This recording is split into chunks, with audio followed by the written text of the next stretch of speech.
مثلهم مثال ان کی کمثل الذی اس شخص کی طرح ہے استوقد نورا اس نے آگ جلائی فلما اضاءت بس جب روشن کر دیا اس آگ نے ما حولہ اس جلانے والے کے ارد گرد کو ذهب اللہ بنورہم لے گیا اللہ تعالیٰ ان کی روشنی کو وَتَرَكَهُمْ فِي ظُلُمَاتٍ اور چھوڑ دیا ان کو اندھیروں میں لا یبصرون وہ نہیں دیکھ سکتے صم بہرے ہیں بکم گونگے ہیں عمی اندھے ہیں فہم لا یرجعون اور وہ نہیں لوٹتے فرمایا مثلهم کمثل الذی استوقد نارا ان منافقوں کی مثال اس شخص کی طرح ہے جس نے جنگل میں سخت اندھیرے کی حالت میں آگ جلائی تاکہ اس سے روشنی حاصل کرے اور گرمی بھی حاصل کرے یہ دونوں چیزیں ضروریات زندگی میں سے ہیں اور جن کے بغیر گزارا نہیں ہے تو ان منافقوں نے بھی اپنی فطری استطاعت کے مطابق اپنے اندر ایمان کی شمع روشن کی اور پھر پیغمبر کی صحبت اختیار کی اور ان لوگوں نے اہل ایمان کی رفاقت بھی حاصل کی اور زبان سے اقرار کیا آمنا باللہ و بالیوم الاخر چاہیے تو یہ تھا کہ ایمان کی اس روشنی سے ان پر تمام حقائق روشن ہو جاتے مگر انہوں نے صحیح معنوں میں ایمان قبول ہی نہیں کیا تھا محض وقتی مفاد حاصل کرنے کی خاطر ایمان کا دعویٰ کیا تھا اور اگر وہ دل سے نور ایمان کی آپ کو یعنی کہ روشن کرتے اور ان میں اطاعت الہی کا جذبہ پیدا ہوتا اور ان کے دل میں ذکر الہی کا شوق پیدا ہوتا وہ ان کے دل بھی توحید خالص سے منور ہو جاتے مگر انہوں نے ایسا نہیں کیا تھا یہ تو وقتی طور پہ ایمان کا اعلان کر کے اپنے مال اور جان کی حفاظت چاہتے تھے کیونکہ اسلام کا قانون یہ ہے کہ من قول لا الہ الا اللہ فقد عصم منی مالہ ونفسہ حضور صلی اللہ علیہ وآلہ وسلم نے فرمایا کہ جس زبان سے لا الہ الا اللہ کا اقرار کر لیا اس کا جان اور مال اور عزت اور آبرو محفوظ ہو گئی ہے اس لیے کہ یہ منافقین اپنی فطری صلاحیت کو یعنی کہ بروئے کام لاتے ہوئے زبانی ایمان لے آئے ہیں اور ان کا یہ ایمان لانا وہ جنگل کے اندھیرے سے آگ جلانے کے مترادف ہے لوگ دیکھتے ہیں کہ مثل اور مانت کے معنی میں نا الذی واحد و جمع دونوں کے لیے آتا ہے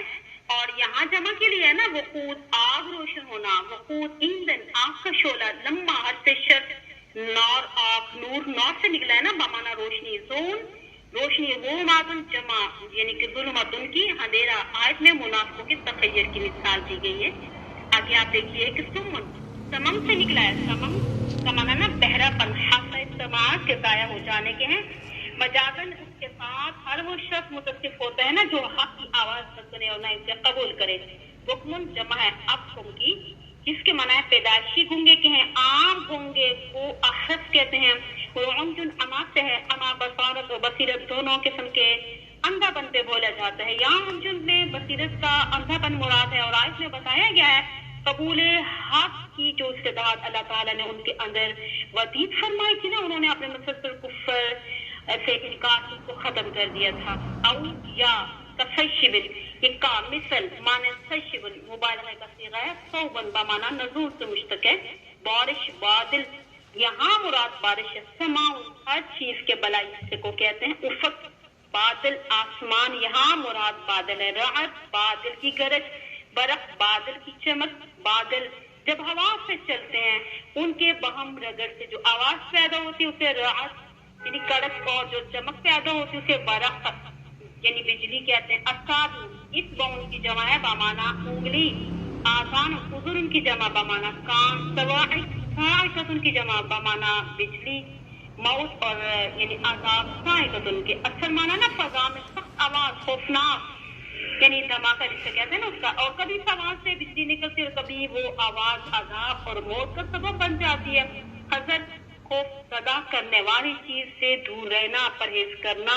قاعدہ یہ فعل مقارب ہے نا یعنی کسی فعل کے قریب الوقوع ہونے کو بیان کرنے کے لیے آتا ہے جیسے آتا ہے نا یکاد البرق یخطف ابصارهم قریب ہے کہ بجلی کی چمک ان کی آنکھوں کی بصارت کو اچک لے اب خطفا یخطف خطفا اچک لینا قدیر مبالغہ کا صیغہ ہے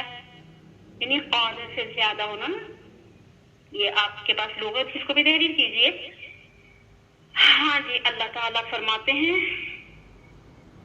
فلما اضاءت ما حوله جب اس آگ نے جلانے والے کے شخص کو ارد گرد کو یعنی کہ روشن کر دیا تو اسے تھوڑا بہت گرد و پیش کا پتہ چل گیا، تو پھر کیا ہوا، اللہ تعالیٰ نے اس آگ کو بجھا دیا۔ اب یہاں پر آتا ہے اطفأ اللہ مخصوص ہے، اس طرح موت طاری ہوگی جب وہ آگ بجھ گئی نا۔ اب جس کی روشنی میں یہ لوگ اپنی جان اور مال کی حفاظت کر رہے تھے، پھر ذہب اللہ بنورہم، اللہ تعالیٰ ان کی روشنی کو لے گیا، وتراکم فی ظلمات، اور انہیں بے پناہ اندھیروں میں چھوڑ دیا۔ پھر ان کی حالت جو ہوگی کہ لا یبصرون، کچھ بھی نہیں دیکھ سکتے۔ اب روشنی تو آ گئی تھی، جب ختم ہو گئی ہے تو وہ اپنے اختیار کردہ برائیوں کا جو ان کے پاس اندھیرا تھا اسی میں وہ گم ہو گئے تھے۔ اسی مقام پہ جن اندھیروں کا ذکر کیا گیا اور جن میں منافقین سرگرداں ہیں، ان کی بہت سی قسمیں، وہ ساری کی ساری منافقین کی جماعت صادقات ہی ہیں۔ سب سے پہلے اندھیرا ہے، کفر کا اندھیرا ہے۔ نمبر 1، یہ لوگ صرف زبان سے ایمان کا اقرار کرتے تھے مگر ان کے باطن میں کفر کا اندھیرا بھرا ہوا تھا۔ قرآن پاک میں جگہ جگہ موجود ہے، اللہ ولی الذین آمنوا یخرجہم من الظلمات الی النور، یعنی اللہ تعالیٰ ایمان داروں کا ولی اور کارساز ہے، وہ انہیں اندھیروں سے نکال کر ایمان اور ہدایت کی روشنی کی طرف لاتا ہے۔ اب جس کی وجہ سے دل میں روشنی اور بصیرت پیدا ہوتی ہے، یہ روشنی آگے چل کر حقیقی روشنی میں تبدیل ہو جائے گی۔ فرمایا دوسرا اندھیرا جو منافقین میں پایا جاتا ہے وہ مکر و فریب کا اندھیرا ہے۔ یخادعون اللہ والذین آمنوا، یہ وہی دھوکہ اور فریب کا اندھیرا ہے جو وہ اہل ایمان کے ساتھ روا رکھتے ہیں۔ اسی طرح تیسرا اندھیرا دروغ گوئی افتراء کا ہے، جیسا فرمایا بما کانوا یکسبون، یہ کہتے ہم مومن ہیں حالانکہ یہ صریح جھوٹ بول رہے ہیں۔ یہ لوگ ہرگز مومن نہیں ہیں اور ان کے دل میں کفر رچا ہوا ہے، لہذا یہ ایمان کے دعوے میں جھوٹے ہیں۔ منافقین کا چوتھا اندھیرا طعن اور تشنیعت کا اندھیرا ہے۔ یہ لوگ اہل ایمان کو احمق اور بیوقوف کہتے تھے، حالانکہ ایمان والے آخرت کے طلبگار ہیں، انہوں نے دنیا کو چھوڑ کر آخرت کو اختیار کیا ہے، مگر منافق ان کو بیوقوفی کا طعنہ دیتے ہیں، یہ ان کا چوتھا اندھیرا ہے۔